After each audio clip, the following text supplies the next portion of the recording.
नमस्कार दोस्तों, मैं गौतम एक बार पुनः आपका इन फोकस सिविल एकेडमी में स्वागत करता हूं। दोस्तों, जैसा कि आपके सामने है उत्तर प्रदेश के वन एवं वन्य जीव, ये स्लाइड से ही पता चलता है कि हम आज पढ़ने वाले क्या हैं। हालांकि पिछली क्लास में मैंने इस बात की चर्चा की थी कि हम अगले क्लास में वनों को पढ़ेंगे, उत्तर प्रदेश के जो महत्वपूर्ण वन है उनकी चर्चा करेंगे और वन में विचरण करने वाले जीव जिन्हें हम वन्य जीव कहते हैं उनकी बात करेंगे।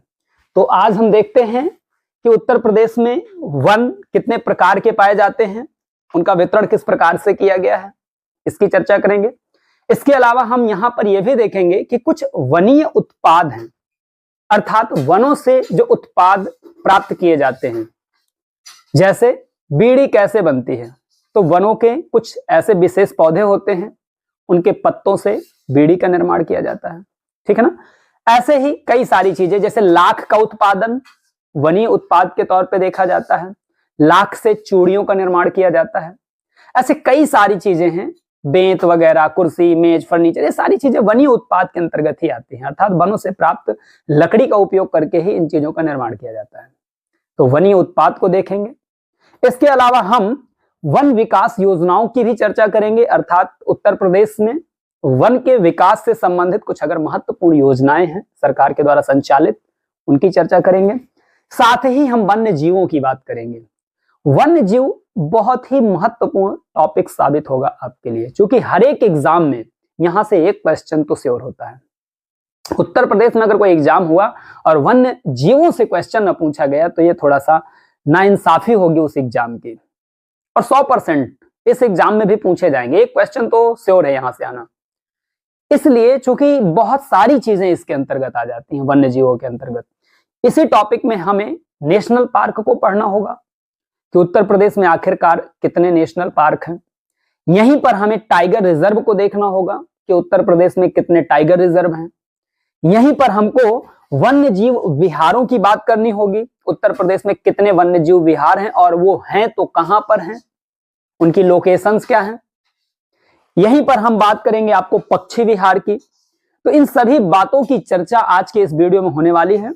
दोस्तों, अब हम चलते हैं अपने वीडियो की तरफ, अपने मुख्य धारा सब्जेक्ट की तरफ, देखते हैं आखिरकार आज के इस वीडियो से हमें क्या प्राप्त हो सकता है। सबसे पहले आपके सामने आया कि उत्तर प्रदेश में वन 3 प्रकार के पाए जाते हैं, मतलब उत्तर प्रदेश में जितने भी वन हैं उनको हम 3 कैटेगरी में डिवाइड कर सकते हैं। उसकी बात करें उससे पहले एक चीज यहां पर आप ये समझ लीजिए कि जो सबसे लेटेस्ट वन रिपोर्ट है वो 17वीं वन रिपोर्ट है और इसे 13 जनवरी 2022 को जारी किया गया था। इस रिपोर्ट के अनुसार उत्तर प्रदेश में जो वनों का स्ट्रक्चर है वो स्ट्रक्चर आपके सामने दिखाया गया है। जैसे रिपोर्ट का कहना है, सबसे लेटेस्ट बच्चा यही है, अगर एग्जाम में वन रिपोर्ट से हमेशा क्वेश्चन बनते हैं और एग्जाम में अगर क्वेश्चन आया तो इसी 17वीं वन रिपोर्ट से आएगा, जो कि 13 जनवरी 2022 को लॉन्च की गई थी। इसका कहना है कि उत्तर प्रदेश में कुल जो वनावरण है, वन से जो आवरण है उत्तर प्रदेश का पार्ट, वो 6.15% वनावरण है उत्तर प्रदेश में। कितना है बच्चा? 6.15% है वनावरण। ये बात आपको समझ में आ गई? पेन लिया और कट कर दिया, दोबारा फिर से पेन लेंगे, फिर से नहीं कट करेंगे, ठीक है ना। तो इस रिपोर्ट के अनुसार उत्तर प्रदेश में वनावरण कितना है, तो कहेंगे सर उत्तर प्रदेश का जो कुल वनावरण है, ये डिजिट याद रख लेना 6.15, ये पूछी जाती है अक्सर एग्जाम में, यूपी का वनावरण कितना है, ठीक है ना। इसके अलावा यहीं पर एक चीज याद रख लीजिए, कुल यूपी का वृक्षावरण क्या है, वृक्षावरण ये 3.08। देखो, वृक्षावरण वनावरण में थोड़ा सा डिफरेंस होता है। वनावरण में हम केवल वनों की बात करते हैं, फॉरेस्ट की बात करते हैं, लेकिन जब वृक्षावरण की अगर हम बात करने लगे तो वृक्षावरण में उन वृक्षों की भी कैनोपी को इंक्लूड कर लिया जाता है जो शहर, गांव, देहात या पब्लिक प्लेस में भी जैसे हम पेड़ लगाते हैं तो उसकी कैनोपी को भी वहां पर इंक्लूड किया जाता है। तो इस वनों की टोटल कैनोपी, इसके अलावा रिहायशी इलाकों में पाए जाने वाले वृक्षों की कैनोपी, जो केवल वृक्षों की कैनोपी है, उसको हम बेसिकली वृक्षावरण के अंतर्गत देखते हैं। और वृक्षों की कैनोपी और वनों की कैनोपी दोनों को मिला करके जो बनता है वो कंप्लीट वनावरण, कंप्लीट मतलब तुम्हारा वृक्षावरण या वनावरण पड़ता है, ठीक है ना। कंप्लीट उसको बोल देते हैं।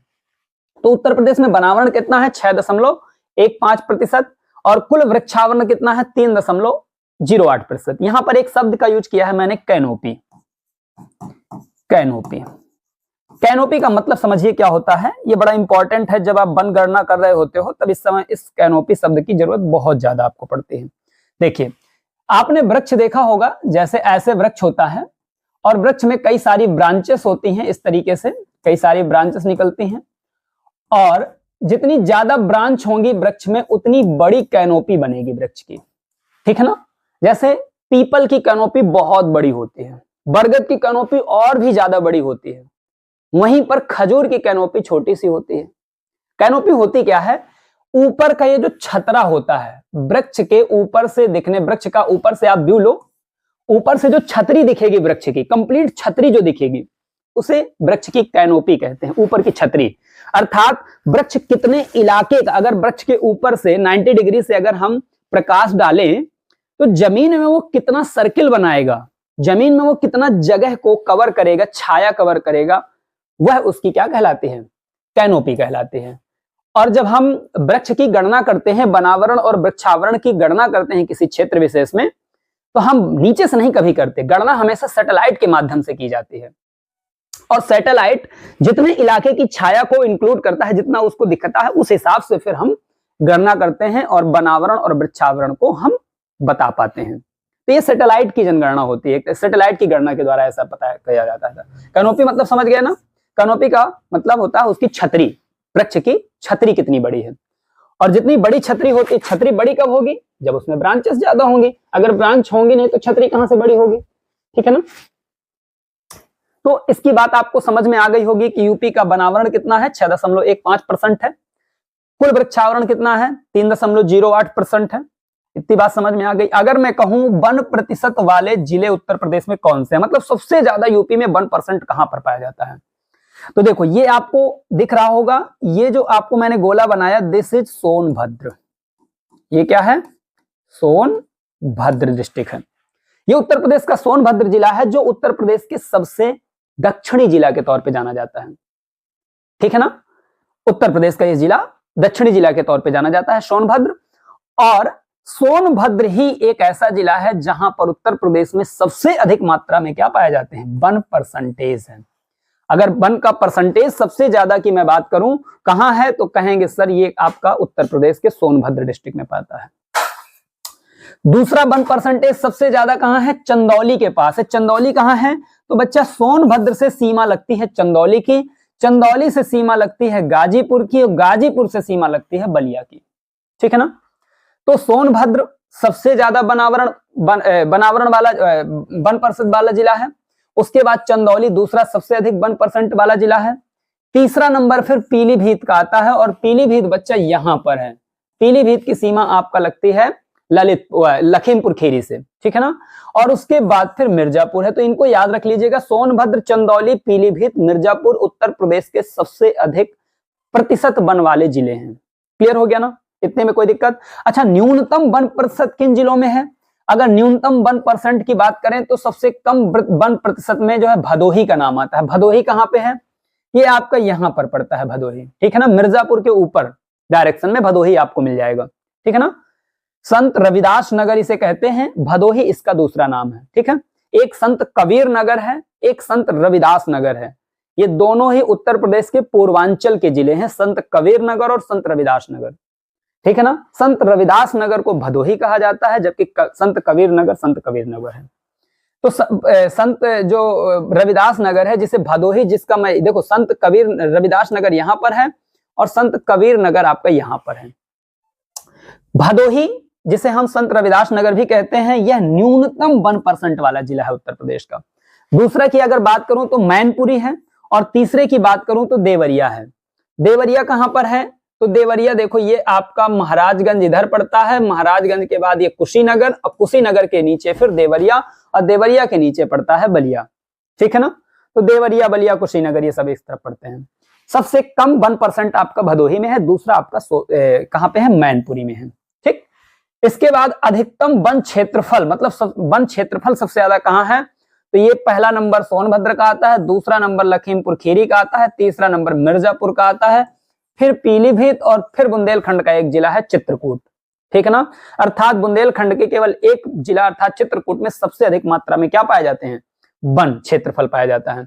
न्यूनतम वन क्षेत्रफल वाले जिलों की बात करूं तो भदोही पहला नाम आ जाएगा, मऊ जिला भी आपका यहीं पड़ता है। ठीक है ना, मऊ बलिया से सीमा लगती है मऊ की, मैनपुरी और संत कबीर नगर, ये जितने जिले हैं ये सबसे कम वन क्षेत्रफल वाले जिले हैं उत्तर प्रदेश के। इनको याद कर लीजिएगा, इनमें से सबसे आगे आगे वालों को जरूर याद कर लीजिएगा, पीछे के याद कर पाओ तो याद कर सकिए, नहीं याद कर पाओ तो कोई जरूरी नहीं। तो ये बात आपको समझ में आ गई होगी। इसके बाद में अगर बात करूं कि उत्तर प्रदेश में वनों के प्रकार कुल कितने हैं, अर्थात कुल कितने प्रकार के वन पाए जाते हैं, तो बच्चा उत्तर प्रदेश में जो वनों का प्रकार है वो मुख्य रूप से 3 प्रकार के वन पाए जाते हैं। कितने प्रकार के, 3 प्रकार के।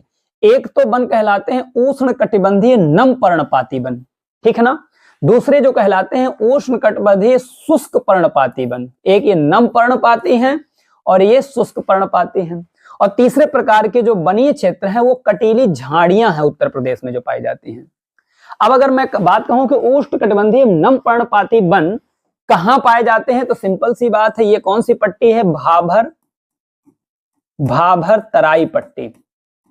भाभर तराई पट्टी में कौन पाए जा रहे हैं, उष्ण कटिबंधीय नम पर्णपाती वन पाए जा रहे हैं। यहां पर शुष्क पर्णपाती वन कहां पाए जा रहे हैं, ये आपके देखो पाए जा रहे हैं गंगा यमुना के मैदानी क्षेत्र में, मैदानी क्षेत्र में पाए जा रहे हैं। तो ये वन कहां पाए जा रहे हैं, चित्र से ही समझ में आ रहा है कि गंगा यमुना के मैदानी क्षेत्र में, टोटल गंगा यमुना का मैदान है। उसके बाद कटीली झाड़ियां आपको कहां दिख रही हैं, ये बुंदेलखंडीय पठारी क्षेत्र में, बुंदेलखंड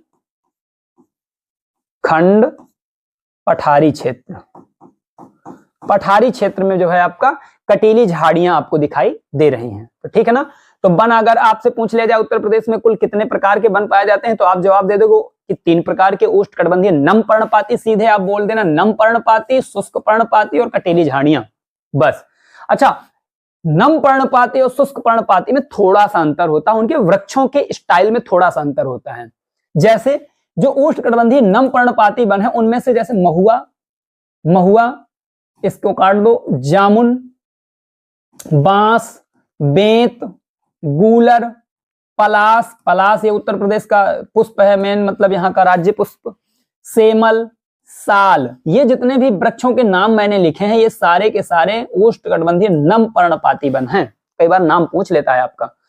शुष्क पर्णपाती वन मतलब नीम, पीपल, शीशम, जामुन, बेल, अंजीर, ये जितने फल हैं या पौधे हैं ये सभी के सभी उष्ण कटिबंधीय नम पर्णपाती, उष्ण कटिबंधीय शुष्क पर्णपाती वाले वन हैं। तो इतना मुझे लगता है बड़ा आसानी से याद कर सकते हो, इसका कोई कठिन नहीं है। तो 3 प्रकार के वन पाए जा रहे हैं, नम पर्णपाती वन, शुष्क पर्णपाती वन और कटीली झाड़ियां, ठीक है ना। कहां पाए जा रहे हैं, तो ये नम पर्णपाती वन भाभर तराई पट्टी में, शुष्क पर्णपाती वन मैदानी क्षेत्र में, कटीली झाड़ियां पर्वतीय और पठारी क्षेत्र में, जो कि आपका उत्तर प्रदेश के दक्षिण में पड़ता है। इसके बाद अब हम यहां पर यह देखने वाले हैं कि उत्तर प्रदेश के वन उत्पाद, मतलब जो वनों से उत्पाद प्राप्त होते हैं उनसे संबंधित कुछ चीजें हैं। जैसे कत्था आपने सुना होगा, नहीं सुना होगा तो खाया होगा, और नहीं खाया होगा तो पान लगवाया होगा तब खाया होगा, और नहीं अगर पान लगवा के खाया तो लगवाओगे तब खाओगे, खाना पड़ेगा कुल मिला के। कत्था, पान खाने में कत्था डाला जाता है तभी रचता है बढ़िया, मतलब मुंह एकदम, बुंदेलखंड में चले जाओ लोगों के पास कुछ ना हो भाई साहब, मुंह एकदम भरा होगा। कानपुर में, मतलब हम लोग तो नहीं खाते लेकिन कानपुर में 90% लोग, मतलब तुमसे बात भी करेगा तो एकदम मुंह एकदम भरा होगा पान सुपारी से, बाकी फिर वही राब है उसका, ठीक। कत्था, कत्था एक वृक्ष से बनाया जाता है, बड़ी बात यह है, और बड़ा महंगा होता है भाई साहब कत्था। ये एक वृक्ष से बनाया जाता है, अर्थात वृक्ष का उत्पाद है। खैर वृक्ष से, किससे बनाया जाता है, पूछा जाता है एग्जाम में कि कत्था किससे बनता है, तो खैर वृक्ष से। और खैर वृक्ष सबसे ज्यादा कहां होता है, लखीमपुर खीरी। कहां पे होता है, इस लखीमपुर खीरी वाले इलाके में खैर वृक्ष सबसे ज्यादा पाए जाते हैं, ठीक है ना। और कत्था बनाया जाता है इससे। इसके बाद बीड़ी, सब एकदम बिल्कुल ब्यौड़े वाली चीजें हैं आज आई हैं सामने आपके। आज की क्लास ले लोगे तो आज लोग नशे में चले जाओगे। कत्था हो गया, बीड़ी हो गया, कुछ लड़कियों के लिए भी चूड़ियां हैं, मतलब चूड़ियां लड़कों के लिए तो नहीं, लेकिन लड़कियों के लिए चूड़ियां समझ में आ रहा है, चूड़ियां हैं। और भैया बीड़ी जलाने के लिए माचिस, तब पूरी नशीली क्लास होगी आज की आपकी भाई साहब। ठीक, कत्था खैर के वृक्ष से, बीड़ियां तेंदू के पत्ते से बनाई जाती हैं। बीड़ियां जो बनती हैं तेंदू के पत्ते से बनाई जाती हैं, पुरानी वाली बीड़ियां। अब तो लोग बीड़ियां पीते ही नहीं, गाँव में लोग बीड़ियां पीते हैं। अब तो यहाँ तो भाई साहब सुट्टा चलता है सीधे, कैप्टन और एक दो तीन नाम चलते हैं, नाम तो नहीं मुझे मालूम, मैंने पिया नहीं। ठीक है, तो ये समझिएगा तेंदू के पत्ते से बनती है बीड़ी। इसके अलावा चूड़ियां व खिलौने बनाए जाते हैं बेटा लाख से, और लाख का उत्पादन पेड़ों के माध्यम से होता है। इंपॉर्टेंट है। माचिस की तीली को कभी गौर किया है? वो ऐसे लकड़ी को जलाओगे तो मतलब थोड़ी देर बाद क्या हो जाएगी, बुझ जाएगी। लकड़ी की तीली, माचिस की तीली स्पेशल टाइप की होती है, इतनी पतली भी होती है और मजबूत भी होती है, और भाई साहब पूरी जल के खत्म होती है अगर उसको बुताओगे नहीं तो माचिस की तीली किससे बनती है? सेमल के वृक्ष से बनाई जाती है। अर्जुन का वृक्ष, देखो मेन जो माचिस की तीली बनाने के लिए जो वृक्ष लगाया जाता है वो अर्जुन का वृक्ष लगाया जाता है। अर्जुन का वृक्ष का भी प्रयोग कर सकते हैं इसमें, सेमल का भी प्रयोग कर सकते हैं वृक्ष, गुलेर के वृक्ष से भी हम माचिस की तीली का निर्माण करते हैं। इसके बाद तारपीन का तेल तो बहुत अच्छी तरीके से आप जानते होंगे भाई साहब। तारपीन के तेल के बिना तो पेंट को घोलोगे कैसे? पेंट घर में करना है तो तारपीन का तेल लेके आना पड़ेगा। तो तारपीन का तेल व बिरोजा, ये किससे बनता है? चीड़ के वृक्ष से बनता है। किससे बनता है बच्चा? चीड़ के वृक्ष का एक उत्पाद है। तो वनों से हमें बहुत सारी चीजें मिलती हैं। ये सभी के सभी वनीय उत्पाद हैं जो हमारे लिए बहुत जरूरी हैं। इसके बाद सब कुछ तो हो गया। अब शादी ब्याह में गांव में जाओगे तो दोना पत्तल अब तो नहीं मिलते, लेकिन अभी भी जो स्टैंडर्ड दुकानें शहर में भी होती हैं, चाट आट भाई साहब खाओ तो वो दोना में देता है। अब दोना में जो चाट भाई साहब दे देता है ना, तो फिर मजा आ जाती है। ऐसे जो नॉर्मल कागज के दोने होते हैं उनमें जब चाट आट डलवाओ तो वो स्वाद नहीं आता, वो मजा नहीं आता। लेकिन वो जो पत्ते वाला दोना होता है उसमें भाई साहब खाओ, मजा आ जाएगा एकदम। पत्तल व दोने पहले बनते थे, आज भी बनते हैं गांव देहातों में, लेकिन अब तो 90% थर्माकोल चलता है, प्लास्टिक चलता है, कागज चलता है। उसमें खाने का वो आनंद नहीं है। पत्तल में डालो एकदम, उसी में सब्जी डाल दो, उसी में डाल दो जो है पूरी भी 4 ठो मिस दो, और उसी में जो है और भी जो चीजें सब मिक्स कर दो, एकदम बना दो भवसागर, और उसके बाद फिर खाओ। पहले के लोग ऐसे ही खाते थे, आज के डेट में लोग तो नहीं खाते, लेकिन आज के डेट में लोग ऐसे खाने वाले आपको गेस्ट हाउस मिल जाएंगे। छोटी सी थाली होगी और जितनी ये रेसिपी रखी होंगी सारी रेसिपी उसी छोटी सी थाली में डाल के रख देते हैं। ये समझ लो थाली को भी संशय हो जाता है कि ससुरा खाएगा क्या। जितने भी आइटम रखे हैं उसके नीचे आधे तो दबे रह जाते हैं नीचे, बाद में पता चलता है कि प्याज तो छूटी गई खाने से, उसको तो खाना था हमको। तो ये सारी चीजें आपको देखने को मिलेंगी गेस्ट हाउस में। वैसे ही समय सीजन भी चल रहा है गेस्ट हाउस वाला, आप इसका अवलोकन कर सकते हैं। पत्तल व दोने किससे बनते हैं? साखू से बनाए जाते हैं, साखू के पत्ते से बनाए जाते हैं। पलास के वृक्ष जो होता है, पलास का वृक्ष जो राष्ट्रीय, इससे जो निकलने वाला पुष्प होता है वो राज्य का राजकीय पुष्प है, पलास या टेसू। लेकिन उस वृक्ष से जो पत्ते निकलते हैं उससे पत्तल बनता है, ठीक है ना। और महुआ के पत्ते से भी क्या बनाए जाते हैं? पत्तल बनाए जाते हैं। सबसे अच्छे जो पत्तल होते हैं वो पलास के पेड़ के पत्तल होते हैं, बहुत मजबूत होते हैं, उसके पत्ते बहुत अच्छा होता है। तो ये आपका वनीय उत्पाद है। उम्मीद है कि ये चीज आपको समझ में आ गई होगी। अब चलते हैं थोड़ा सा हम आगे चलने से पहले ही पीछे हो गए। तो दोस्तों अब चलते हैं आगे अन्य चीजों के बारे में। इतनी बात आपको समझ में आ गई होगी ऐसी मुझे उम्मीद है। चलो अगला है उत्तर प्रदेश वन से संबंधित प्रमुख संस्थान, अर्थात वन से संबंधित जो प्रमुख संस्थान है वो आपके इधर दिखाए गए हैं, और वन विकास से संबंधित जो योजनाएं हैं आपकी वो आपका इधर इंडिकेट की गई हैं। इनको थोड़ा सा गौर से देखिएगा, बहुत ही महत्वपूर्ण है आपके एग्जाम के पॉइंट ऑफ व्यू से। जैसे उत्तर प्रदेश से वन से संबंधित, पहले तो हम बात कर लें वनी विकास योजनाओं की बात कर लें, बाद में हम वन से संबंधित संस्थानों की बात करेंगे। जैसे उत्तर प्रदेश में वन अधिनियम कब लागू हुआ? तो 1948 में लागू हुआ। यूपी के अंदर वन अधिनियम अर्थात कब लागू हुआ? तो 1948 में लागू हुआ। बड़ा इंपॉर्टेंट प्रश्न है। प्रदेश में सामाजिक वानिकी कब लागू की गई? तो 1979 टू 80 में हमारे यहाँ सामाजिक वानिकी को लागू किया गया। सामाजिक वानिकी जो आई थी सर्वप्रथम, ये जो सामाजिक वानिकी जो कॉन्सेप्ट है वो सर्वप्रथम 1976 में आया था। कब आया था? 1976 में आया था। जबकि इसे उत्तर प्रदेश में कब लागू किया गया था? तो 1979-80 में। ठीक है ना, ये डेट याद कर लीजिएगा। सहभागी वन योजना है एक, ये कब लाई गई थी? तो सन 2010 में लाई गई थी। तराई, विंध व बुंदेल, मतलब ये तराई वाला क्षेत्र और ये विंध वाला क्षेत्र और बुंदेलखंड वाला क्षेत्र, इस क्षेत्र में बेसिकली वन का विकास करने के लिए ये योजना लाई गई थी, सहभागी वन योजना। ठीक है ना, ये योजना किसके सहयोग से चलाई जा रही थी? तो ये आपका जापान के सहयोग से चलाई जा रही है। ठीक है ना, इसके तहत प्रदेश का पहला ग्राम वन घोषित किया गया है वेलहत्थी को, जो सोनभद्र में है। ये यहां पर सोनभद्र में एक वेलहत्थी पड़ता है और इसको प्रदेश का पहला ग्राम वन घोषित किया गया है। और किस योजना के तहत ये चीज किया गया है? सहभागी वन योजना के तहत, जो कब लागू की गई थी? 2010 में लागू की गई थी। किसके सहयोग से? तो जापान के सहयोग से। ये चीज आपको समझ में आ गई होगी। वेलहत्थी को याद रख लीजिएगा, इंपॉर्टेंट है। इसके बाद एक योजना और है वनों से संबंधित, ऑपरेशन ग्रीन यूपी योजना। ये कब लागू की गई? तो सन 2001 से लागू है भारत उत्तर प्रदेश में। वन क्षेत्र के विस्तार करने से संबंधित योजना है। वन क्षेत्र का विस्तार करने से, एक्सपेंस करने से संबंधित योजना है ऑपरेशन ग्रीन यूपी। कब आई? सन 2001। इसके बाद एक योजना है ग्रीन यूपी क्लीन यूपी। क्या है बच्चा? Green UP clean UP. ये योजना कब लागू की गई? तो 11 जुलाई 2016 से लागू है। इसके तहत प्रदेश सरकार ने 5 करोड़ वृक्ष लगाए हैं। ठीक है ना, कितने वृक्ष लगाए? 5 crore. Green UP clean UP. इसके बाद एक योजना और है वनों से रिलेटेड, वन श्रमिक हेतु सामूहिक बीमा योजना। 89-90 में आई थी। तथा प्रदेश का प्रथम बागवानी कॉल सेंटर कहां बना? तो लखनऊ में स्थापित किया गया। तो ये वनों से रिलेटेड कुछ इंपॉर्टेंट फैक्ट थे जो योजनाओं से संबंधित थे, वनी विकास से रिलेटेड थे, इनको भी आप याद कर लीजिएगा। अब हम मेन बात करेंगे यहां पर वन से संबंधित कुछ महत्वपूर्ण संस्थानों की बात करेंगे। तो जैसे कि ये आपके सामने उत्तर प्रदेश का मैप है, ये आपके सामने क्या है? यूपी का प्यारा सा मैप है। और आप इस मैप में देख रहे होंगे कि यहां पर आप सबसे पहले इसको देखिए। ये जो जिला है, ये जो आपका जिला है, ये जो जिला आपका है, ये ऐसे जो निकला है, इस जिले का नाम है बच्चा आगरा। क्या नाम है? आगरा। आगरा पेठा के लिए जाना जाता है। ठीक है ना, तो आगरा में भालू संरक्षण केंद्र स्थित है। कौन सा संरक्षण केंद्र? भालू संरक्षण केंद्र। अगर आपसे पूछा जाए कि भालू संरक्षण केंद्र कहां है, तो कहोगे सर आगरा में है।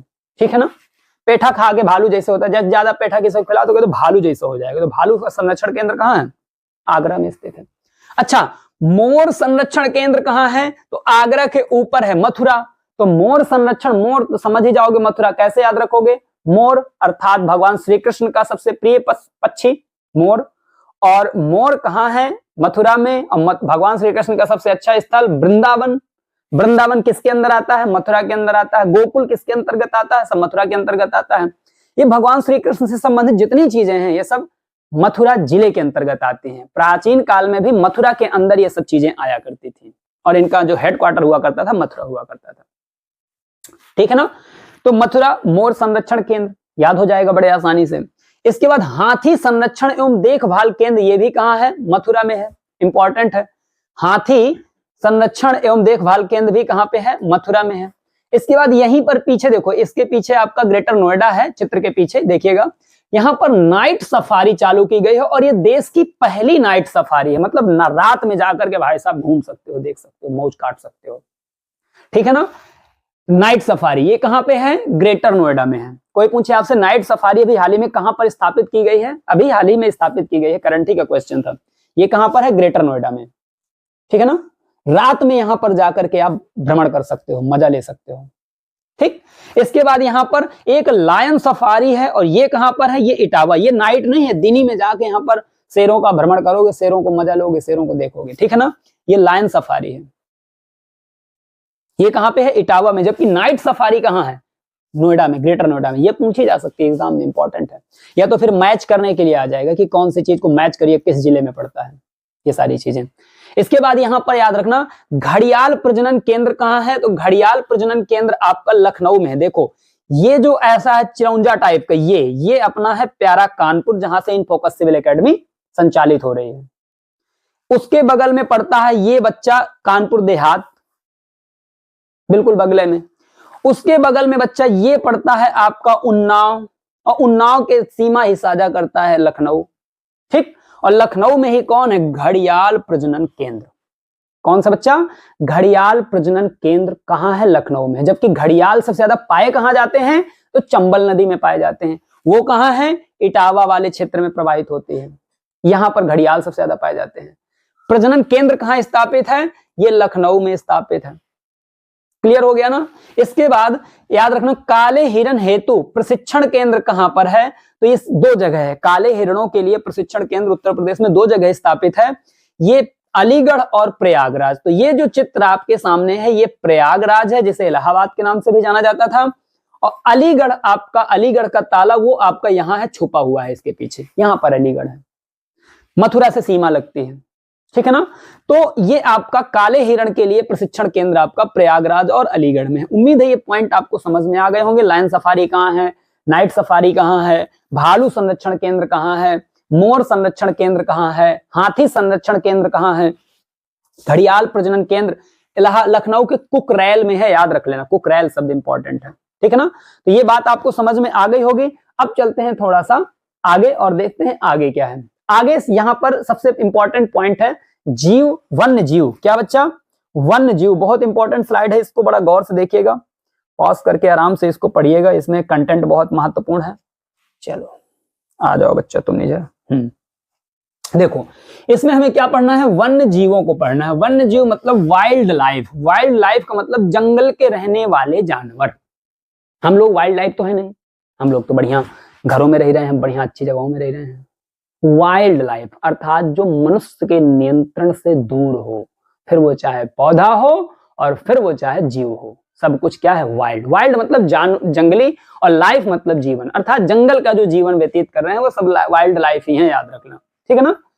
तो हम देखेंगे वाइल्ड लाइफ उत्तर प्रदेश में कहां कहां किस तरीके से पाई जा रही है। कुछ राष्ट्रीय पार्क के रूप में है, संरक्षित है, कुछ टाइगर रिजर्व के रूप में संरक्षित है, कुछ वन्य जीव विहार के रूप में संरक्षित है, कुछ पक्षी विहार के रूप में संरक्षित है, तितली पार्क भी है, कहीं कहीं तितलियों को संरक्षण दिया गया है, वो भी वाइल्ड जीव ही है एक तरीके से। प्राणी उद्यान बनाए गए हैं, क्यों बनाए गए हैं, इन सब की बात करने वाले हैं। इससे पहले हम जरा ये समझें कि वन्य जीव आखिरकार होते क्या हैं। नाम से ही पता चल रहा है, वन्य मतलब वनों के और जीव मतलब जीव, अर्थात वनों में विचरण करने वाले जीव ही वन्य जीव हैं।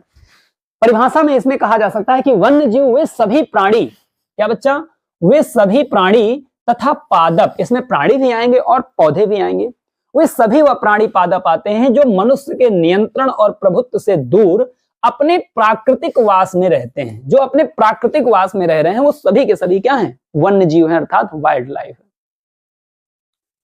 अब वाइल्ड लाइफ को संरक्षण करने की जरूरत क्यों पड़ी, जरूरत इसलिए पड़ी क्योंकि भाई साहब फूड चेन को मेंटेन करने के लिए इस वाइल्ड लाइफ का होना बहुत जरूरी है, वरना फूड चेन डिस्ट्रॉय हो जाएगी। फूड चेन में आपने पढ़ा होगा, नहीं पढ़ा है तो फिर आगे चल के पढ़ेंगे कि फूड चेन में अगर कोई जीव अगर खत्म होने की कगार में आ जाता है, विलुप्त होने की कगार में आ जाता है कोई जीव, तो फिर वो चेन डिस्टर्ब होती है, और फूड चेन एक बार डिस्टर्ब हो गई तो प्रॉब्लम पैदा हो जाती है नेचर में। इसलिए फूड चेन को मेंटेन करना बहुत जरूरी होता है, ठीक है ना। उसके लिए सभी प्रकार के जीवों को संरक्षण देने की हमें जरूरत होती है। जो भी संरक्षण, अब संरक्षण किसका दिया जाएगा, जिसके खत्म होने की हमको क्या होगी, आशंका होगी, जिसके बारे में हमें ये लगेगा कि यार अगर इसको बचाया नहीं गया तो ये क्या हो जाएगा, खत्म हो जाएगा, इस संसार से विलुप्त हो जाएगा। पहले खूब सारे गिद्ध होते थे, कोई मतलब ही नहीं था गिद्धों को, खूब उड़ते थे, कोई संरक्षण नहीं था, लेकिन आज गिद्ध देखो विलुप्त होने की कगार में है, या एक तरीके से विलुप्त ही है पूरी तरीके से। तो आज गिद्धों को हमने क्या कर दिया है, संरक्षण प्रदान किया है। हाथियों को आज हमने संरक्षण प्रदान किया है, टाइगर्स को आज हमने संरक्षण प्रदान किया है। इस तरीके से जीवों को संरक्षण प्रदान किया जाता है ताकि वो बचे रहें और फूड चेन का हिस्सा बने रहें।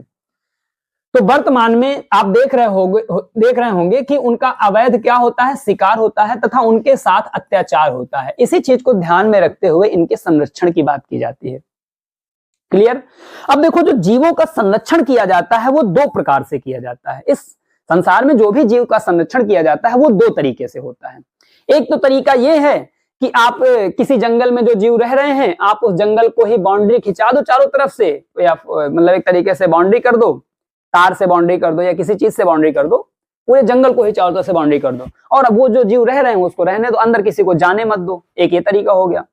एक तरीका ये होता है कि उस जंगल में आप व्यवस्थाएं नहीं कर पा रहे हो तो उन जीवों को उठाओ और उनको किसी दूसरी जगह ले जाओ, और दूसरी जगह ले जा करके वैसा ही प्राकृतिक माहौल तैयार कर दो और उन जीवों को वहां पर छोड़ दो। दूसरा तरीका यह भी हो सकता है। याद रखना, जीवों के संरक्षण के यही दो तरीके अपनाए जाते हैं। एक तरीका जिसकी मैंने पहले चर्चा की कि जीवों को उनके प्राकृतिक आवास में ही रहने दिया जाता है, उनको डिस्टर्ब नहीं किया जाता, बल्कि चारों तरफ से हम लोग उसका संरक्षण कर देते हैं।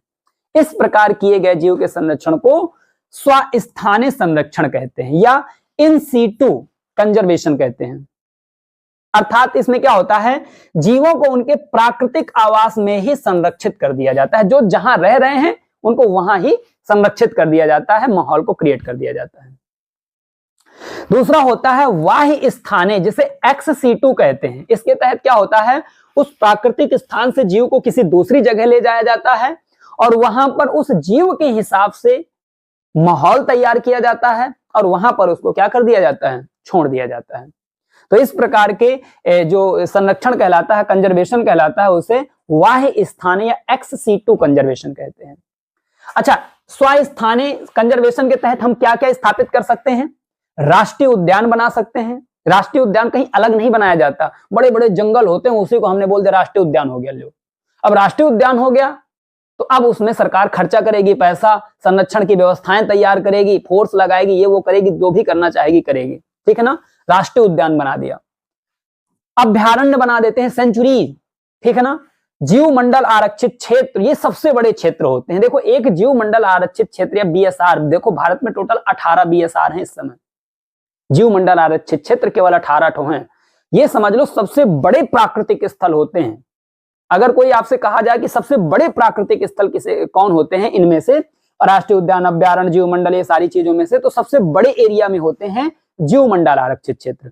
जीव मंडल आरक्षित क्षेत्र का ही पार्ट हो जाता है राष्ट्रीय उद्यान और उसी का पार्ट हो जाता है अभ्यारण्य, ठीक है ना।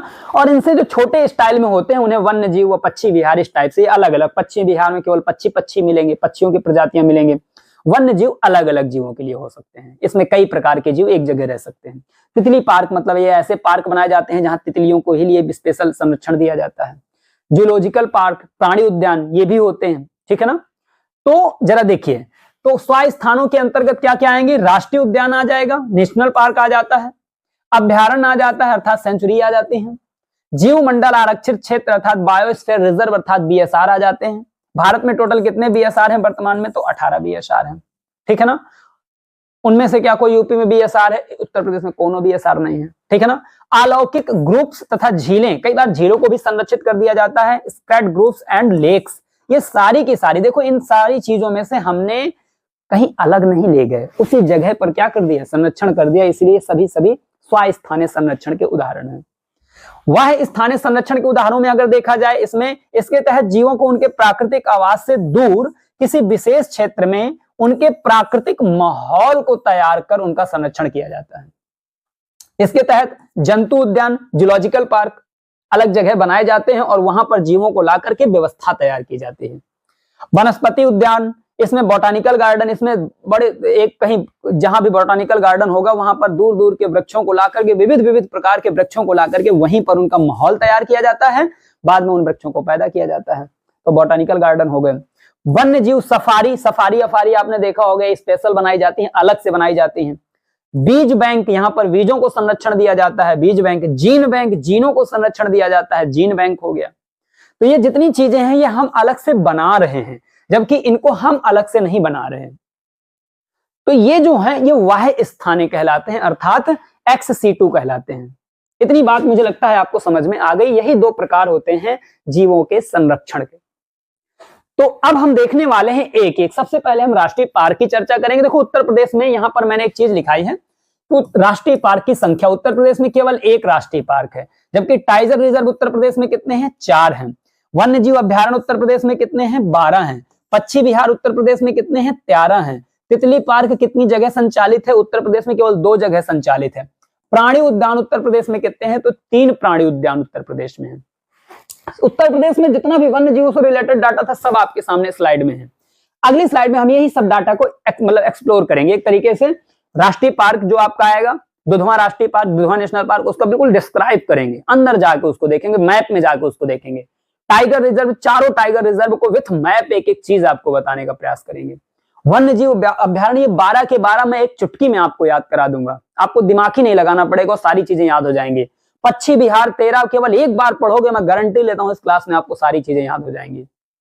तितली पार्क, ये सारा का सारा आपको आज याद होने वाला है इसी क्लास में। इसके बाद इसको आपको दोबारा कभी पढ़ने की जरूरत नहीं पड़ेगी। ये बहुत अच्छे तरीके से मैंने आपको बताने का प्रयास किया है। तो चलो सबसे पहले हम बात करते हैं राष्ट्रीय पार्क की। देखते हैं उत्तर प्रदेश में एक राष्ट्रीय पार्क कौन सा है। तो आपको पता है उत्तर प्रदेश में केवल एक राष्ट्रीय पार्क है और जिसका नाम क्या है? दुधवा नेशनल पार्क, और वो है आपके सामने। ये बच्चा दुधवा नेशनल पार्क के बारे में है, कुछ पॉइंट इंपॉर्टेंट, वो सारी बातों की चर्चा करूंगा। फिलहाल उत्तर प्रदेश में दुधवा नेशनल पार्क को देखें है कहां। तो उत्तर प्रदेश का मैप है और आपने देखा होगा ये है पीलीभीत। ये बच्चा क्या है? ये आपका क्या है? पीलीभीत है। थोड़ा सा पेन आ जाए, तुम आ जाओ भैया इधर और तुम चले जाओ नीचे। ये देखो ये उत्तर प्रदेश है। उत्तर प्रदेश में ये जो है आपका ये है पीलीभीत। ये कौन सा है? पीलीभीत। और ये जो आपका दिख रहा है ये है लखीमपुर खीरी। लखीमपुर खीरी, लखीमपुर खीरी, ठीक है ना। और ये लखीमपुर खीरी के ये जो बगल में लगा है ये बहराइच है। ये क्या है? बहराइच है। आप यहां देख रहे होंगे कि ये जितना ग्रीन ग्रीन पार्ट है, कुछ पार्ट इसका पीलीभीत में है और कुछ पार्ट इसका कहां है? लखीमपुर खीरी में। और ये इतना बड़ा जो क्षेत्र है, इस कंप्लीट क्षेत्र को क्या कहते हैं? दुधवा नेशनल पार्क कहते हैं। क्या कहते हैं बच्चा? दुधवा नेशनल पार्क कहते हैं। ये कितने जिलों में फैला है? तो पीलीभीत और लखीमपुर खीरी जिलों में फैला है दुधवा नेशनल पार्क। ये उत्तर प्रदेश का एकमात्र नेशनल पार्क है, याद रखना। अब इसके बारे में सारी डिटेल, इसके साथ ही यहां पर एक देखिए दुधवा नेशनल पार्क के बगल में ही ये देखो नीचे कहां पर? पीलीभीत के सॉरी लखीमपुर खीरी में ही आपको किशनपुर वन्य जीव अभ्यारण्य भी देखने को मिल रहा है। तो किशनपुर वन्य जीव अभ्यारण्य भी यही है। फिर आप यहीं पर देख रहे होंगे कि आपको बहराइच जो कि लखीमपुर खीरी से लगा हुआ है, यहीं पर आपको एक छोटा सा क्या देखने को मिला है? कतरनिया घाट वन्य जीव विहार। एक कतरनिया घाट वन्य जीव विहार है। तो इस चीज को आप देख रहे होंगे, ये मैप में बहुत सुंदर तरीके से मैंने यहाँ पर कोरिलेट किया है, इसको आप देखिए और आनंद लीजिए। तो उत्तर प्रदेश का एकमात्र नेशनल पार्क क्या है? तो आप कहोगे सर उत्तर प्रदेश का एकमात्र नेशनल पार्क है जिसका नाम है दुधवा नेशनल पार्क, जो कि उत्तर प्रदेश के पीलीभीत और लखीमपुर खीरी जिलों में क्या है? विस्तृत है। अब मैं अगर नेशनल पार्क के थोड़ा सा यहाँ पर डिस्क्राइब करूं तो याद रखना ये जो लखीमपुर खीरी और पीलीभीत में जो नेशनल पार्क है दुधवा, इसका कुल मिला के इसका कितना स्क्वायर किलोमीटर क्षेत्रफल है? तो 490 स्क्वायर किलोमीटर क्षेत्रफल में ये फैला हुआ है दुधवा नेशनल पार्क। यह उत्तर प्रदेश का सबसे बड़ा एवं समृद्ध जैव विविधता वाला क्षेत्र है, सबसे बड़ा और समृद्ध। यहाँ पर बायोडायवर्सिटी बहुत ज्यादा है, ठीक है ना। यह राष्ट्रीय उद्यान बाघों तथा बारहसिंघा के लिए विश्व प्रसिद्ध है। यहाँ पर बाघ और बारहसिंघा पाए जाते हैं दुधवा में। यहाँ हिरण की 5 प्रजातियां आपको देखने को मिलेंगी और ये 5 प्रजाति हिरण की कौन सी है? जैसे चीतल हिरण का नाम है, याद रखना। सांभर भी हिरण की प्रजाति है, काकड़ भी हिरण की प्रजाति है, पाड़ा भी हिरण की प्रजाति है और बारहसिंघा भी हिरण की प्रजाति है। ये सारी की सारी 5 हिरण की प्रजातियां आपको दुधवा नेशनल पार्क में देखने को मिल जाएंगी। आप जाइएगा। यहीं पर एक चीज और याद रख लीजिएगा कि इसके जंगल में मुख्यतः साल और साखू के वृक्ष दिखाई देते हैं। किसके? साल और साखू के वृक्ष यहाँ पर दिखाई देंगे आपको दुधवा नेशनल पार्क में, ठीक है ना। दुधवा नेशनल पार्क की अगर मैं स्थापना की बात करूं तो शुरुआत में दुधवा नेशनल पार्क को दुधवा पशु विहार के नाम से 1968 में इसको स्थापित किया गया था। किस नाम से? दुधवा पशु विहार के नाम से। फिर आगे चल करके 1977 में इसको राष्ट्रीय उद्यान का क्या कर दिया गया था? दर्जा दे दिया गया था, इसको राष्ट्रीय उद्यान घोषित कर दिया गया था। अगर मैं बात करूं तो दुधवा नेशनल पार्क में कुल 450 पक्षियों की क्या पाई जाती हैं बच्चा? प्रजातियां पाई जाती हैं। याद रखना दुधवा नेशनल पार्क को ही 1987 में टाइगर रिजर्व के रूप में मान लिया गया था, टाइगर रिजर्व के रूप में भी इसको क्या कर दिया गया था, घोषित कर दिया गया। टाइगर प्रोजेक्ट के तहत दुधवा नेशनल पार्क को ही हमने टाइगर रिजर्व घोषित कर दिया था 1987 में। तो अगर मैं इसकी बात करूं तो इससे संबंधित आपको क्या डेट याद रखनी है, एक तो डेट याद रखनी है 1968, एक डेट याद रखनी है 1977 और एक डेट याद रखनी है 1987। तो दुधवा नेशनल पार्क को 1968 में स्टैबल किया गया था, इसको 1968 में स्टैबल किया गया था और 1968 में इसे दुधवा पशु विहार के नाम से बेसिकली जाना गया। आगे चल करके 1977 में इसको बेसिकली राष्ट्रीय पार्क का दर्जा दिया गया था और 1987 में इसे टाइगर रिजर्व घोषित कर दिया गया था। तो ये इसके इतिहास से रिलेटेड चीजें हो गई। अच्छा, यहीं पर एक चीज और याद रख लेना कि सुहेली और मोहना नदियों के नाम है। ये सुहेली और मोहना ये दोनों ही नदियां घाघरा की सहायक नदियां हैं और ये दोनों नदियां इसी राष्ट्रीय उद्यान से होकर क्या होती हैं, बहती हैं, अर्थात प्रवाहित होती हैं दुधवा नेशनल पार्क से। ठीक है ना। एक नदी शारदा नदी किशनपुर अभ्यारण्य से होकर बहती है। देखो ये आपका किशनपुर अभ्यारण्य है, यहां से एक नदी बहती है जिसका नाम शारदा नदी है। इसके बाद गेरुआ नदी कतरनिया घाट अभ्यारण्य से होकर के प्रवाहित होती है। ये बड़ा इंपॉर्टेंट हो जाता है कि गेरुआ नदी, सुहेली और मोहना नदी, ये सारी चीजें। अच्छा, दुधवा नेशनल पार्क जब भी कभी जाएंगे तो वहां के कुछ आकर्षक पॉइंट हैं जिसको आप बिना देखे रह ही नहीं सकते, और अगर आपने नहीं देखा तो फिर आप इसका मतलब दुधवा नेशनल पार्क में आपने कुछ नहीं देखा। जैसे थारू हट यहाँ बड़े फेमस है। थारू जनजाति के द्वारा बनाई गई झोपड़ियां होती हैं और इनका जब तक आपने आनंद नहीं लिया तो दुधवा नेशनल पार्क में आपको जाने की कोई जरूरत नहीं है।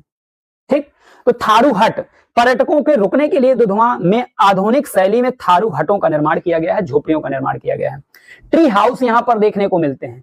यह ट्री हाउस जो होते हैं साखू के पेड़ों के ऊपर बनाए जाते हैं, बढ़िया छोटी छोटी एक तरीके से गुमटी टाइप की बना दी जाती हैं, घर टाइप के छोटे से बना दिए जाते हैं पेड़ों के ऊपर। अब भाई साहब वो बड़े सुंदर लगते हैं, उन पे बैठना, फिर वहां चारों तरफ का नजारा देखना, अद्भुत दृश्य दिखता है। थारू जनजातियों के द्वारा थारू हट बनाए गए हैं और सरकार के द्वारा यहाँ पर ट्री हाउस का निर्माण किया गया है जो काफी महंगे होते हैं। जब भी आप यहाँ जाएंगे घूमने तो इन सब चीजों का जरूर आनंद लीजिए दुधवा नेशनल पार्क में। तो दुधवा नेशनल पार्क के ये सारे पॉइंट मुझे लगता है आपको समझ में आ गए होंगे। इसके बगलपुर में किशन वन्यजीव अभ्यारण्य, ये भी समझ में आ गया होगा। कतरनिया जो बहराइच में पड़ता है, किशनपुर आपका पूरी तरीके से लखीमपुर में पड़ता है और दुधवा नेशनल पार्क लखीमपुर खीरी और पीलीभीत दोनों राज्यों में पड़ता है और नेपाल से बेसिकली नेपाल की सीमा में लगता है। तो ये बात आपको समझ में आ गई होगी। इसके बाद बात करते हैं थोड़ा सा हम आगे और देखते हैं यहाँ पर टाइगर रिजर्व की बात करते हैं। उत्तर प्रदेश के जो टाइगर रिजर्व है उनकी बात करते हैं। मैंने बताया ही है कि उत्तर प्रदेश में कुल 4 टाइगर रिजर्व हैं। कितने टाइगर रिजर्व हैं? यूपी में कुल बच्चा कितने टाइगर रिजर्व हैं? तो आप कहोगे उत्तर प्रदेश में सर कुल 4 टाइगर रिजर्व हैं। उनके नाम तो कहोगे, एक का तो नाम दुधवा है, एक टाइगर रिजर्व का नाम तो दुधवा है, मतलब दुधवा नेशनल पार्क को टाइगर रिजर्व के रूप में भी घोषित किया गया था 1987 में। तो एक तो आपका क्या हो गया, एक तो आपका दुधवा ही हो गया, एक तो आपका क्या हो गया, दुधवा ही हो गया। तुम नीचे जाओ, एक तो आपका दुधवा टाइगर रिजर्व हो गया। इसके अलावा एक टाइगर रिजर्व आपका अमनगढ़ टाइगर रिजर्व है, ठीक है ना। एक आपका पीलीभीत टाइगर रिजर्व है, एक आपका रानीपुर टाइगर रिजर्व है। ये केवल 4 टाइगर रिजर्व है उत्तर प्रदेश में। Dudhwa tiger reserve, Amangarh tiger reserve, Pilibhit tiger reserve, Ranipur tiger reserve. Dudhwa tiger reserve, तो दुधवा नेशनल पार्क को ही टाइगर रिजर्व हमने घोषित कर दिया है। ये बात समझ में आ गई। कब? तो 1987 में। इसको तुम ऊपर ही ले लो, 1987 में। तो ये आपका हो गया। इसके बाद अमनगढ़ टाइगर रिजर्व की अगर मैं बात करूं तो देखो अमनगढ़ टाइगर रिजर्व, देखो ये पीलीभीत है और पीलीभीत ये आपका क्या है, पीलीभीत है। अमनगढ़ टाइगर रिजर्व जो है आपका पीलीभीत में फैला है, ठीक। आपका ये पीलीभीत और इसका नीचे थोड़ा सा है, इसमें आपका कौन फैला है, अमनगढ़ टाइगर रिजर्व, ठीक है ना। यह बिजनौर के लगभग पीलीभीत टाइगर रिजर्व, तो यार इसमें गड़बड़ हो गया क्या, यह बिजनौर के लगभग इतने क्षेत्र, इसमें मूल रूप से Jim Corbett, Amangarh, Pilibhit tiger reserve, Pilibhit Shahjahanpur क्षेत्र में। इसमें बच्चा थोड़ा सा आगे पीछे हो गया है, इसको देखिएगा। ये जो आपका है अमनगढ़ है, ये पीलीभीत टाइगर रिजर्व है, ये अमनगढ़ नहीं है, अमनगढ़ ये है। इसमें थोड़ा सा गड़बड़ी हो गई है, इसको देख लीजिएगा। इसमें थोड़ा सा गड़बड़ी देख लिए क्या लीजिएगा, मैं आपको यहीं पर बता दे रहा हूं। ये जो है इसका नहीं है, यहां पर इंडिकेशन गलत हो गया है। ये जो है इसका नहीं है, ये। अब देखो इसको मैं इंडिकेट किए दे रहा हूं, आप इसको अपने तरफ से सही कर लीजिएगा। ये पीलीभीत आपका ये वाला है और अमनगढ़ आपका ये वाला है। बस इतना ही करेक्शन करना था, ठीक, इतना करेक्शन करना था। बाकी सारी चीजें यहाँ पर क्या है, सही है, ठीक, बाकी सब कुछ सही है। ये बच्चा पीलीभीत टाइगर रिजर्व है जो पीलीभीत और थोड़ा सा आपका शाहजहांपुर वाले क्षेत्र में फैला हुआ है, और अमनगढ़ टाइगर रिजर्व ये आपका बिजनौर वाले क्षेत्र में फैला हुआ है। बाकी सारी चीजें सेम है। रानीपुर टाइगर रिजर्व आपका देखो ये चित्रकूट वाला, ये चित्रकूट रीजन है और ये चित्रकूट वाले क्षेत्र में यहाँ पर फैला है। और मध्य प्रदेश में यहाँ पर कौन है, पन्ना टाइगर रिजर्व है। इतनी बात आप थोड़ा सा यहाँ पर देख लीजिएगा, मैप में थोड़ा सा इंडिकेशन आगे पीछे हो गया, उसको सही कर लीजिएगा, ठीक। दुधवा नेशनल पार्क की मैं बात करूं तो इसकी स्थापना कब हुई थी, तो 1987 में की गई थी। दुधवा नेशनल पार्क को ही टाइगर रिजर्व के रूप में क्या कर दिया गया था, घोषित कर दिया गया था। अमनगढ़ टाइगर रिजर्व की मैं बात करूं तो यह बिजनौर के लगभग 95 स्क्वायर किलोमीटर, ये देखो बिजनौर वाला क्षेत्र है, और यहीं से देखो गंगा नदी ऐसे आती है, ये जो क्षेत्र है इसके ऊपर यहाँ पर आपको मिलेगा जिम कॉर्बेट नेशनल पार्क, और जिम कॉर्बेट नेशनल पार्क का ही पार्ट है ये अमनगढ़। जब उत्तराखंड हमारे उत्तर प्रदेश से अलग हो गया था तो उत्तर प्रदेश में जितना पार्ट बना उसे हमने अमनगढ़ टाइगर रिजर्व के तौर पे घोषित कर दिया है। क्षेत्रफल कितना है, 95 स्क्वायर किलोमीटर क्षेत्रफल है। यह मूल रूप से जिम कॉर्बेट राष्ट्रीय उद्यान का हिस्सा हुआ करता था। 2012 में इसे टाइगर रिजर्व के रूप में घोषित किया गया। इस टाइगर रिजर्व से रामगंगा नदी प्रवाहित होती है। रामगंगा नदी आपका देखा होगा तो जिम कॉर्बेट से भी प्रवाहित हो रही थी, और वही नदी आगे चलकर यहाँ पर भी प्रवाहित होती है, ठीक है ना। तो याद रखना, अमनगढ़ वाला बात क्लियर हो गई ना। इसके बाद पीलीभीत टाइगर रिजर्व की अगर मैं बात करूं तो यह पीलीभीत टाइगर रिजर्व ये वाला है बच्चा, ठीक है। यह पीलीभीत वह शाहजहांपुर क्षेत्र में फैला है। देखो ये पीलीभीत है और ये नीचे जो ये जिला है शाहजहांपुर है, 2 जिलों में फैला है। कुल 73,000 स्क्वायर किलोमीटर के क्षेत्रफल में फैला है। 2014 में इसे टाइगर रिजर्व घोषित किया गया था। इसे कब घोषित किया गया था, तो 2014 में इसे कब घोषित किया गया था, 2012 में इसे कब, 1987 में, ठीक है ना। इसके बाद रानीपुर टाइगर रिजर्व जो कि आपका चित्रकूट में है, जो कि पन्ना टाइगर रिजर्व से काफी नजदीक है, ठीक है ना। यह चित्रकूट क्षेत्र के रानीपुर वन्यजीव अभ्यारण्य, पहले यहाँ पर रानीपुर वन्यजीव अभ्यारण्य हुआ करता था, उसके पास देखो यहाँ पर रानीपुर वन्यजीव अभ्यारण्य हुआ करता था, उसके आसपास का सारा क्षेत्र इसको जोड़ दिया गया है और कंप्लीट क्षेत्र को रानीपुर टाइगर रिजर्व के तौर पे क्या हमने कर दिया है, घोषित कर दिया है। तो इसको टाइगर रिजर्व बना दिया गया। कब बनाया गया, तो 2022 में इसे टाइगर रिजर्व घोषित कर दिया गया। इतनी बात समझ में आ गई, जो कि पन्ना टाइगर रिजर्व से कितने किलोमीटर दूर है, लगभग 150 किलोमीटर दूर है। इतनी बात उम्मीद है कि आपको समझ में आ गई होगी। इतने में से किसी भी प्रकार की कोई दिक्कत नहीं होनी चाहिए। चलो चलते हैं थोड़ा सा आगे। अब देखेंगे हमने वन्यजीव अभ्यारण्य के बारे में। सबसे पहले वन्यजीव विहार देखते हैं। उत्तर प्रदेश के वन्यजीव विहार कौन कौन से हैं, तो आपको पता ही होगा कि उत्तर प्रदेश में कुल वन्यजीव विहार कितने हैं। उत्तर प्रदेश में कुल वन्यजीव विहार हैं कितने, तो आप कहोगे सर उत्तर प्रदेश में वन्यजीव विहारों की कुल संख्या जो है, उत्तर प्रदेश में वन्यजीव विहारों की जो कुल संख्या है वो है आपका कितनी, 11। कितनी है वो संख्या है आपकी 11 अर्थात 11, ठीक है ना। उत्तर प्रदेश में वन्यजीव विहार कितने हैं, तो कहोगे सर इनकी संख्या है कुल 11। ये सामने आपके लिखे हैं, सब याद हो जाएंगे। फिलहाल इसमें देखो, एक वन्यजीव विहार आपका ये वाला क्षेत्र है, ये वाला क्षेत्र है, ठीक है ना। इसे हस्तिनापुर वन्यजीव विहार कहते हैं। और आप अगर गौर से देख रहे होंगे इस हस्तिनापुर वन्यजीव विहार को, तो 3 जिलों में स्थित है, 3 जिलों में फैला हुआ है। किशनपुर वन्यजीव विहार आपको पूरी तरीके से लखीमपुर खीरी में फैला हुआ है। कतरनिया घाट वन्यजीव विहार लखीमपुर खीरी के बगल में बहराइच में फैला हुआ है। सुहेलवा वन्यजीव विहार आपको 2 जिलों में देखो ये फैला हुआ दिखाई दे रहा है। सुहेलवा श्रावस्ती और बलरामपुर, इधर श्रावस्ती है और ये बलरामपुर है, 2 जिलों में फैला हुआ है। सुहागी बरवा जो वन्यजीव अभ्यारण्य है वो देखो आपका यहाँ पर महाराजगंज इसमें फैला हुआ है। चंद्रप्रभा वन्यजीव अभ्यारण्य उत्तर प्रदेश का प्रथम वन्यजीव अभ्यारण्य है, याद रखना ये प्रथम है। उत्तर प्रदेश का प्रथम वन्यजीव अभ्यारण्य है चंद्रप्रभा। और हस्तिनापुर की अगर मैं बात करूं तो ये यूपी का सबसे बड़ा वन्यजीव अभ्यारण्य है।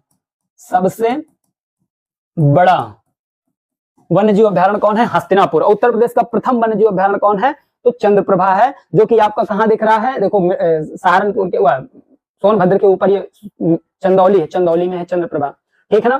कैमूर वन्यजीव अभ्यारण्य सोनभद्र में पड़ता है, दिख भी रहा है। कछुआ वन्यजीव अभ्यारण्य देखो ये कहाँ है, तो ये मिर्जापुर के ऊपर है, वाराणसी अर्थात वाराणसी में फैला हुआ है कछुआ, ठीक है ना। रानीपुर वन्यजीव अभ्यारण्य कहाँ पे है, तो रानीपुर आपका देखो चित्रकूट वाले क्षेत्र में है। इसके बाद महावीर स्वामी वन्यजीव अभ्यारण्य कहाँ है, तो महावीर स्वामी वन्यजीव अभ्यारण्य ये जो लौकी जैसे लटका है वो ललितपुर है, ठीक है ना।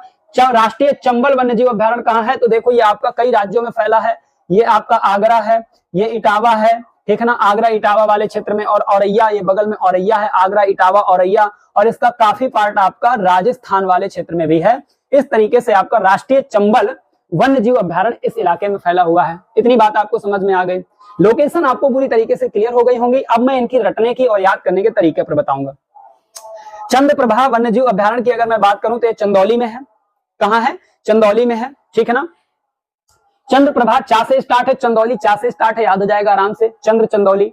उसके बाद किशनपुर अभ्यारण्य कहां है? लखीमपुर खीरी, ठीक है ना। आप सीधे सीधे बोलो ना अपने दिमाग में, किसने लखीम का खीरा खाया? दिमाग में रखना, किसने लखीम का खीरा खाया? तो भैया किसने लखीम का खीरा खाया? किसने लखीम का खीरा खाया, अर्थात किशनपुर लखीमपुर खीरी। कतरनिया घाट बहराइच, कतरनिया घाट क्या होगा? बहराइच। कतरिया खा के बहिरा हो गया, ऐसे दिमाग में रखना कि कतरिया एक बंदे ने खाई। कतरिया तो जानते होगे ना, गांव देहातों में बनती है, खूब सारा गुड़ डाल करके, उसमें ड्राई फ्रूट्स डाल करके, गरी अरी डाल करके, मस्त घी डाल के बनाई जाती है, बहुत अच्छी होती है कतरिया। उसको कतरिया बोलते हैं, सठौरा भी कहीं कहीं बोल देते हैं उसको, ठीक है ना। जब लेडीजों के बच्चा होता है तो उनको खिलाया जाता है, मजबूती आती है, उससे ब्लड बढ़ता है। तो कतरिया जो है वह बेसिकली बहराइच में, ठीक है ना। तो कतरिया खा के क्या हो गया? बहरा हो गया, ठीक है ना, दिमाग में रखिए। रानीपुर, रानीपुर कैसे याद रखेंगे? तो रानी याद रखना कि रानी हमेशा चित्र बनाती रहती है, रानी का चित्र हमेशा देखने को मन करता है भाई साहब। जो अच्छी रानी होती है उसको बस देखते रहो। तो रानीपुर का चित्र हमेशा देखने को मन करता है, अर्थात रानीपुर चित्रकूट हो गया।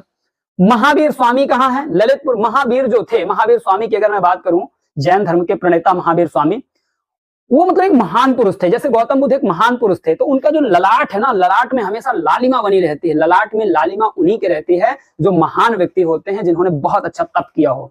तो महावीर स्वामी भी ऐसे ही व्यक्ति थे, उनके ललाट में हमेशा क्या बनी रही? लालिमा बनी रही। इसलिए महावीर स्वामी ललितपुर याद हो जाएगा आसानी से। राष्ट्रीय चंबल, चंबल कहां है? आगरा, इटावा और औरैया। ये कितने जिलों में फैला है? आगरा, इटावा और औरैया।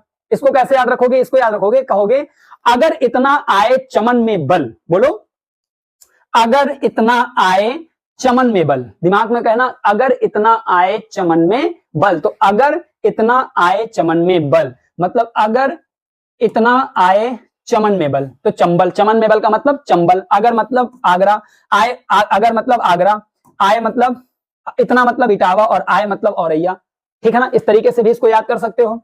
कैमूर वन्यजीव अभ्यारण्य कहां है? तो कैमूर वन्यजीव अभ्यारण्य है सोनभद्र में। कहां पे है बच्चा? कैमूर वन्यजीव अभ्यारण्य सोनभद्र में। इसको बड़े आसानी से याद रखने, कैमूर श्रृंखला यहीं से निकल गई है, ठीक। उसके बाद हस्तिनापुर कहां है? तो ये मेरठ में है, मुजफ्फरनगर में है, बिजनौर में है। देखो, ये वाला है जिला मेरठ, ये मुजफ्फरनगर और ये बिजनौर, इन तीनों जिलों में फैला है आपका हस्तिनापुर वन्यजीव अभ्यारण्य। ये आपका मेरठ, मुजफ्फरनगर और बिजनौर। याद हो जाएगा, मैप में देख के याद हो जाएगा। सुहागी बरवा महाराजगंज, महाराज का सुहाग हमेशा बना रहे, है ना, महाराज का सुहाग हमेशा बना रहे, तो सुहागी बरवा महाराजगंज। सुहेलवा श्रावस्ती बलरामपुर, सुहेलवा का क्या है? सुहालवा श्रावस्ती बलरामपुर। इसको याद करने का तरीका है, सुहाय हलवा श्री राम को। कैसे? सुहाय हलवा श्री राम को। श्री मतलब श्रावस्ती, राम मतलब रामपुर, बलरामपुर। तो सुहाय हलवा श्री राम को, ऐसे दिमाग में याद रख सकते हो। कछुआ वाराणसी, कछुआ वाराणसी, इसको आराम से याद रख सकते हो, कछुआ वाराणसी, ठीक है ना, कछुआ वाराणसी, ठीक है ना, इसको याद कर सकते हो। तो ये उत्तर प्रदेश के क्या है? 11 वन्यजीव अभ्यारण्य है। इनको बड़े आसानी से विथ मैप में सारी चीजें आपको याद हो जाएंगी। इसके बाद हम चलते हैं आगे, पक्षी विहार की बात कर लेते हैं। पक्षी विहार उत्तर प्रदेश के कुछ महत्वपूर्ण हैं। देखो, उत्तर प्रदेश में अगर हम पक्षी विहार की बात करें तो उत्तर प्रदेश में कुल 13 पक्षी विहार हैं। उनकी लोकेशन आपके सामने मैंने दिखा रखी है कि वो कहां पे हैं। 13 पक्षी विहार, उन सभी को याद करना हमारा काम है, करवाना भी हमारा काम है। आपको मैप के माध्यम से इतना गजब का विजुअलाइज करा देंगे कि ये सारी चीजें ऑटोमेटिक याद हो जाएंगी आपको। तो देखो भैया, उत्तर प्रदेश के अगर पक्षी विहार की बात करें तो एक पक्षी विहार तो ये है जिसे ओखला पक्षी विहार कहते हैं। ये देखो 2 राज्यों में फैला है, गौतम बुद्ध नगर और गाजियाबाद, दोनों राज्यों में फैला है ओखला पक्षी विहार। उसके बाद पटना पक्षी विहार आपका देखो, ये एटा जिला है, इधर जो फैला है एटा जिला है, एटा में फैला। सांडी पक्षी विहार ये हरदोई में है, हरदोई में है। चंद्रशेखर आजाद पक्षी विहार ये आपका उन्नाव में है, कानपुर के बगल में ये उन्नाव पड़ता है। पार्वती अर्गा पक्षी विहार ये आपका यहाँ पर है, गोंडा वाले क्षेत्र में। उसके बाद वखीरा, ये बेटा वखी नहीं लिखा, ये वखीरा लिखा है, वखीरा, वखीरा पक्षी विहार आपका संत कबीर नगर में स्थित है। उसके बाद डॉक्टर भीमराव अंबेडकर पक्षी विहार आपका ये प्रतापगढ़ में स्थित है। सुरहाताल, सुर मतलब बाली, बलिया में स्थित है। लोकनायक पक्षी विहार भी इसे कहते हैं। उसके बाद यहाँ पर समस्तपुर पश्चिम बिहार आपका ये कहां पर स्थित है, तो देखो ये आपका है उन्नाव, उन्नाव के बगल में रायबरेली, रायबरेली में समस्तपुर पश्चिम बिहार है। विजय सागर पश्चिम बिहार आपका कहां है, तो देखो ये महोबा है, ये हमीरपुर है, हमीरपुर और महोबा के मतलब बॉर्डर में स्थित है। लाख बहोसी पश्चिम बिहार आपका कहां है, तो लाख बहोसी पश्चिम बिहार आपका कहां है, कन्नौज में स्थित है, ये लाख बहोसी कन्नौज में स्थित है। सूर सरोवर पश्चिम बिहार आपका कहां है, तो ये जिला बच्चा मथुरा है, आगरा है, आगरा में सूर सरोवर पश्चिम बिहार स्थित है। समान पश्चिम बिहार कहां स्थित है, तो समान पश्चिम बिहार आपका कहां है, ये आपका स्थित है मैनपुरी में, और ये जिला कौन है, मैनपुरी है। इस तरीके से ये सारे आपके उत्तर प्रदेश के पश्चिम बिहार आपके मैप में सामने दिख रहे हैं। इनको ऐसे भी याद कर सकते हो, चंद्रशेखर आजाद जो है आपका पश्चिम बिहार, ये उत्तर प्रदेश का प्रथम पश्चिम बिहार है। कौन सा है, प्रथम पश्चिम बिहार है उत्तर प्रदेश का, ये जो आपका चंद्रशेखर आजाद पश्चिम बिहार, ये यूपी का पहला पश्चिम बिहार, इसको याद कर लीजिएगा। समस्तपुर पश्चिम बिहार रायबरेली में है, मैप से याद हो गया, ठीक है ना। लाख बहोसी कन्नौज में है, सांडी आपका हरदोई में है, बखीरा संत कबीर नगर में है, ओखला आपका गाजियाबाद गौतम बुद्ध नगर में है, देखो ये गाजियाबाद ऊपर वाला है, गौतम बुद्ध नगर नीचे वाला है। समान पश्चिम बिहार मैनपुरी में है, मैनपुरी आपका ये है पड़ता है। इसके बाद पार्वती अर्गा कहां पे है, गोंडा में है, ये आपका गोंडा, गोंडा के नीचे बस्ती, गोंडा के बगल में बस्ती है, तो इसको याद रख लीजिएगा। उसके बाद पार्वती अर्गा हो गया गोंडा में। विजय सागर पश्चिम बिहार ये महोबा और हमीरपुर में है। पटना पश्चिम बिहार एटा में है, एटा आपका ये पड़ता है। इसके बाद आपका सुरहाताल, सुर मतलब नाक, नाक मतलब बाली, बाली मतलब बलिया, बलिया में है। इसके बाद सूर सागर आगरा, ठीक है ना। और भीमराव अंबेडकर पश्चिम बिहार प्रतापगढ़ में है। तो इस तरीके से ये उत्तर प्रदेश के, याद रख लेना कि सुरहाताल को ही हम क्या कहते हैं, लोकनायक पश्चिम बिहार के नाम से भी जानते हैं। इस तरीके से उत्तर प्रदेश के 13 पश्चिम बिहार और आपके दिमाग में ये सारे के सारे मैप के अकॉर्डिंग आपके दिमाग में छप गए होंगे। एक दो बार मैप इसका देख लेना भाई साहब, मजा आ जाएगा आपको, सारे के सारे ऐसे ही याद हो जाएंगे आपको देख के, ठीक है ना। इसके बाद हम बात करते हैं आगे, और आगे हम बात करते हैं कुछ अन्य जो वन्य जीव बिहार है उत्तर प्रदेश के, कौन जो बचे खुचे हैं थोड़े बहुत, उनकी बात कर लेते हैं। याद रखना यहाँ पर उत्तर प्रदेश में एक चीज लिखी है कि उत्तर प्रदेश में प्राणी उद्यानों की संख्या कितनी है, जूलॉजिकल पार्क की संख्या कितनी है। तो आप कहोगे कि उत्तर प्रदेश में जो प्राणी उद्यान है उनकी संख्या कुल 3 है, अर्थात उत्तर प्रदेश में केवल 3 जगह प्राणी उद्यान बनाए गए हैं, कुल 3 जगह प्राणी उद्यान बनाए गए हैं। और वो 3 जगह प्राणी उद्यान कौन से हैं, ये आपके सामने है। एक प्राणी उद्यान लखनऊ में है, जो कि उत्तर प्रदेश में 1921 में स्थापना हुई थी इसकी। एक प्राणी उद्यान आपका कानपुर में है, जो 1974 में इसकी स्थापना हुई थी। और एक प्राणी उद्यान बेटा गोरखपुर में है, जो 2020 में स्थापना हुई थी। अर्थात उत्तर प्रदेश में केवल 3 जूलॉजिकल पार्क हैं, ठीक है ना, जिनको हम सामान्य तौर पे जू बोल देते हैं, ठीक। तो ये 3 जूलॉजिकल पार्क हैं। कानपुर के लखनऊ के जूलॉजिकल पार्क को नवाब वाजिद अली शाह प्राणी उद्यान के नाम से जाना जाता है, जिसकी स्थापना कब हुई थी, 1921 में हुई थी। और कानपुर के लोगों को ही नहीं मालूम होगा कि कानपुर के प्राणी उद्यान का नाम क्या है, क्योंकि कानपुर के प्राणी उद्यान को 90% लोग कहते हैं आप कानपुर के चिड़ियाघर चलते हैं। चिड़ियाघर नहीं है, ठीक है। कानपुर का जो प्राणी उद्यान है, अर्थात जो जूलॉजिकल पार्क है, इसे एलन फॉरेस्ट प्राणी उद्यान के नाम से जाना जाता है। किस नाम से जाना जाता है, एलन फॉरेस्ट प्राणी उद्यान, अंग्रेजी नाम है, अंग्रेजों का यहाँ बस्ती थी इसलिए उसके नाम से इसका नाम पड़ा है। और गोरखपुर का जो प्राणी उद्यान का नाम है वो शहीद अशफाक उल्लाह खान प्राणी उद्यान इसका नाम है, और इसकी स्थापना सन 2020 में, अर्थात हाल ही में की गई थी। तो उत्तर प्रदेश में कुल 3 प्राणी उद्यान है, याद रखना। इसमें से जो लखनऊ वाला प्राणी उद्यान है और जो कानपुर वाला प्राणी उद्यान है, इस लखनऊ और कानपुर के प्राणी उद्यान में ही अलग से वहां पर तितली पार्क बनाए गए हैं। तो उत्तर प्रदेश में तितली पार्क कितनी जगह बने हैं, 2 जगह। 2 प्राणी उद्यानों में तितली पार्क को भी इस्टेबल किया गया है, और वो 2 प्राणी उद्यान कौन से हैं, लखनऊ और लखनऊ और कानपुर, सॉरी। अगर आपसे सीधे सीधे पूछ लिया जाए कि तितली पार्क उत्तर प्रदेश में किन 2 जगह में है, तो आप कहोगे नवाब वाजिद अली शाह प्राणी उद्यान में है एक, और एलन फॉरेस्ट प्राणी उद्यान में भी तितली पार्क की स्थापना की गई है। तो इस तरीके से 2 तितली पार्क है उत्तर प्रदेश में। और प्राणी उद्यान कितने हैं, 3 हैं। टाइगर रिजर्व कितने हैं, 4 हैं। वन्यजीव विहार कितने हैं, वन्यजीव पक्षी विहार कितने हैं, ये आपको बताना है, ठीक है ना। इतनी बात समझ में आ गई होगी। इसके बाद मैं यहाँ पर कुछ अन्य पॉइंट जोड़ रखा है मैंने, जैसे राज्य का प्रथम जटायु संरक्षण, जटायु मतलब समझते हो ना, गिद्ध। राज्य का प्रथम जटायु संरक्षण प्रजनन केंद्र कहां पर है, तो महाराजगंज में बेटा स्थापित किया गया है, जिसका नाम है भारी वैसी। क्या नाम है, महाराजगंज की एक जगह है जिसका नाम है भारी वैसी, और यहां पर राज्य का पहला गिद्ध प्रजनन और संरक्षण केंद्र स्थापित है, या दूसरे शब्दों में इसके जटायु संरक्षण और प्रजनन केंद्र कहते हैं। ये बात समझ में मुझे लगता है आ गई होगी। इसके बाद वन्य जीव प्रशिक्षण केंद्र का उत्तर प्रदेश में कहां है? तो ये दो जगह है, इटावा और लखनऊ, मतलब लखनऊ और इटावा में स्थित है। वन्य जीव सुरक्षा सप्ताह प्रतिवर्ष कब से कब मनाया जाता है? तो 1 से 7 अक्टूबर के बीच हर साल वन्य जीव सुरक्षा सप्ताह के तौर पे मनाया जाता है। याद रख लीजिएगा, राज्य व देश का प्रथम कछुआ अभ्यारण्य, ये देश का भी पहला है, और जब देश का पहला है तो राज्य का तो पहला होगा ही भैया। तो राज्य व देश का प्रथम कछुआ अभ्यारण्य कहां स्थापित हुआ था? तो वाराणसी में हुआ था। कब हुआ था? तो 1989 में इसकी स्थापना हुई थी। तो अभी क्यों बता रहे हो सर जी? इसलिए क्योंकि 2020 में इसको एक्सपेंस कर दिया गया है, इसको बढ़ा दिया गया है।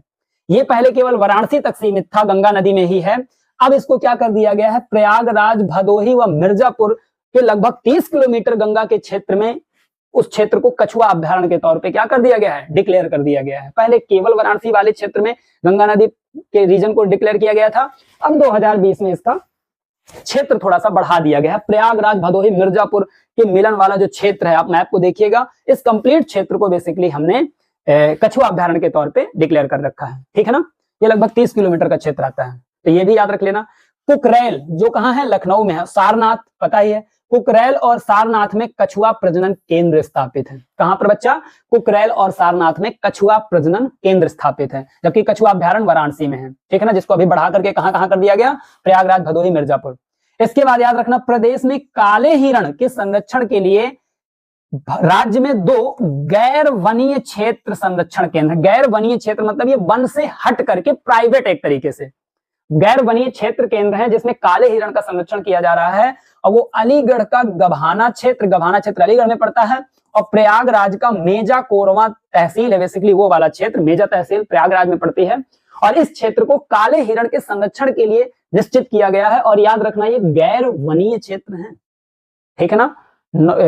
एक्स्ट्रा फॉरेस्ट इलाके हैं। प्रदेश में गैर वन क्षेत्र के आधार पर सबसे अधिक काले हिरण अगर कहीं पर पाए जाए, देखो प्रदेश के ज्यादातर वन्य जीव अभ्यारण्य में काले हिरण आपको देखने को मिलते हैं, लेकिन गैर वनीय क्षेत्र में सबसे ज्यादा काले हिरण कहां मिल रहे हैं? तो गभाना क्षेत्र में मिल रहे हैं, जो कि कहां पर पड़ता है? अलीगढ़ में मिलता है। अलीगढ़ का क्या प्रसिद्ध है? ताला प्रसिद्ध है। ठीक है ना?